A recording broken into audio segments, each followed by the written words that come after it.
The whole Israelite community set out from the desert of Sin, traveling from place to place as the Lord commanded.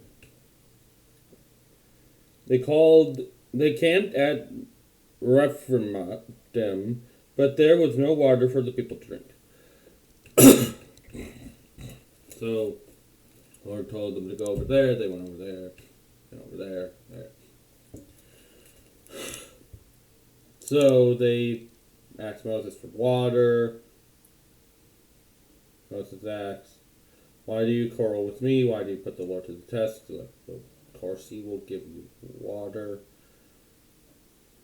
But the people were thirsty for water there. They groaned against Moses. "Why did you bring us up out of Egypt to make us and our children and our livestock die of thirst?" Again, this accusative notion that Moses did this just to have them all killed.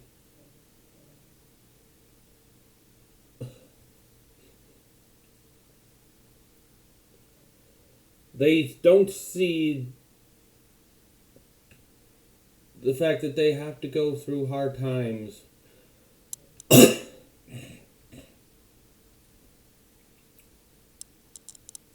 That's just part of the journey.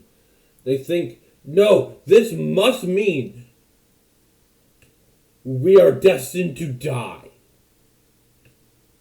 Or you're in a desert and you didn't breathe enough water. When Moses cried out to the Lord, "What am I to do with these people?" Okay. "They are almost ready to stone me." Okay, listen to this. The Lord answered Moses, "Walk ahead of the people, take with you some of the elders of Israel, and take your hand the staff which you struck the Nile, and go. And I will stand there before you by the rock at Horeb. Strike the rock, and the water will come out of it for the people to drink."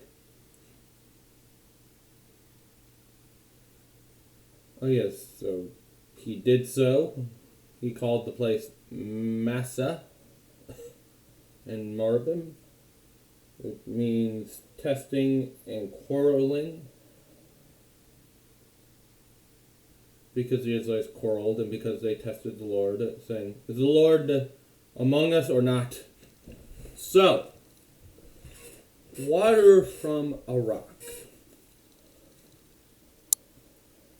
You know what Jesus described himself as? The rock that was with Israel. Rock that was with Israel. And notice, this miracle is also done twice. One where Moses strikes the rock, and one where Moses is supposed to go up and talk to the rock, and he does not talk to the rock. That's somewhere in Deuteronomy. Anyway, he does not talk to the rock. He strikes it again, and then God gets mad at him.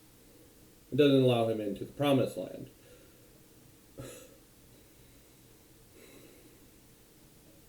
Now, because the people who come up with the supposed documentary hypothesis can't think of any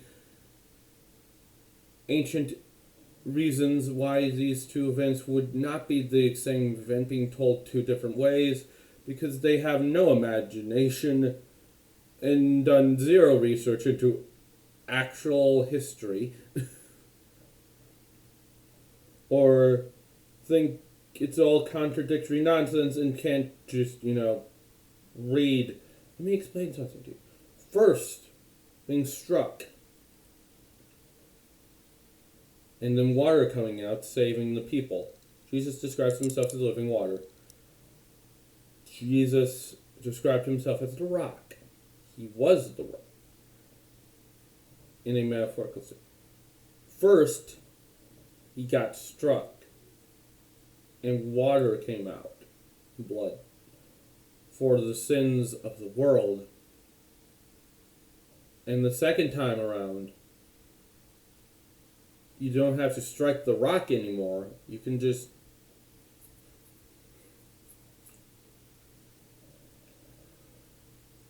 well go and talk to him and ask for forgiveness.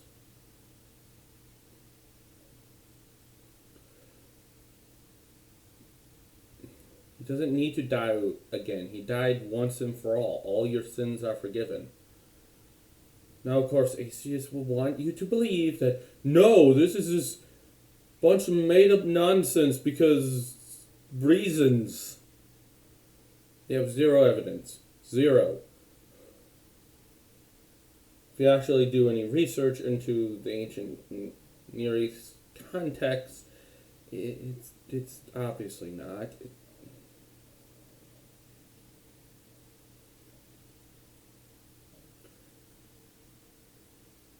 And plus, no one thought this was Masonic or Messianic, which means about the Messiah, in any way, shape, or form until Jesus came and yeah, that was me.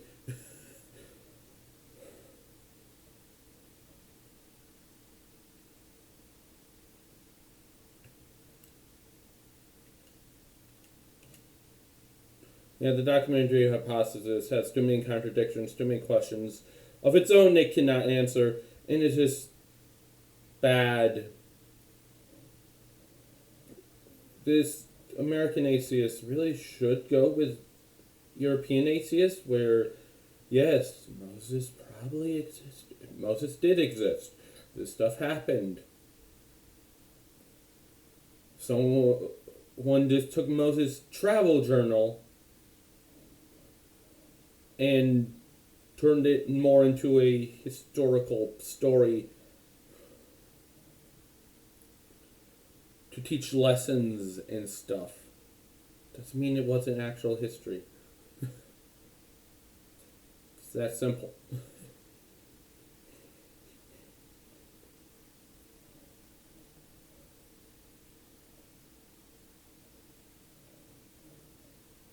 That simple.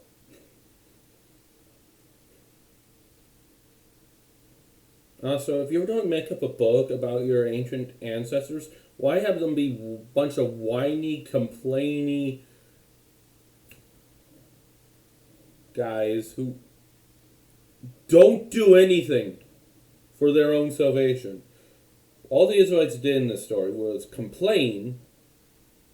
Moses complained, and God's like, just go hit a rock with a stick.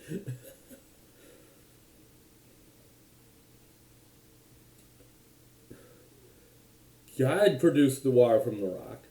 God made the miracle work. Moses and the Israelites did absolutely nothing.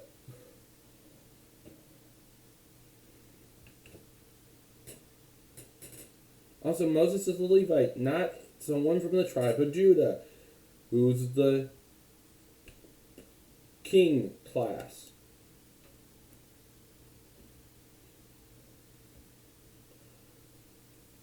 Anyway, if you want more, there's Mike Weiner. He does How to Find Jesus in the Old Testament. And Inspiring Philosophy, who has thoroughly debunked the idea of a documentary hypothesis.